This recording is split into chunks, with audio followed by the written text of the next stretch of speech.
karrera guztietan, afizionatutan, da denetan, ziklokross denatan gauz. Txirrindulari lasterketa pia batera joaten gara justo, lauok. Beti joaten gara aldugunean, joaten gara ikustera. Bila urte, gomien hor, justo, bueltan. Bezkurrinekin, baina kasu honetan, Palestinako bandera gaz, da... Beste aldarrikapen batzutan. Bai, Amet Txurrukak, ez? Irabazioan. Galdakoko beste txirrindulari... Igor Antonek. Bai, ostia. Bai, Igor Antonek, bai. Mas pillau, baina bai, Igor Anton. Ondo landa, eskerrik asko,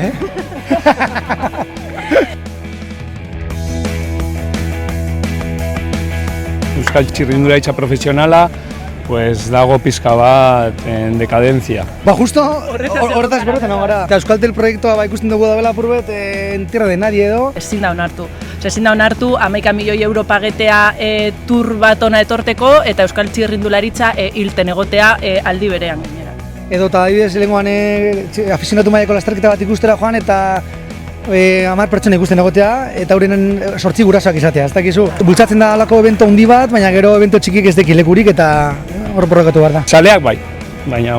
Hoberenak, beti hoberenak. Edo turrea edo giroan edo beti euskaldunak daude, hori ez da aldatuko. Sale asko dagoz, badau ere jentie, hemendeko guz batzuk ia salta emango duten, eta aurreko gunean Markel Belokik egin eban oso karrera polite, osaka badeko guz hor lehian, ia Mikel Landa ere horreko gu.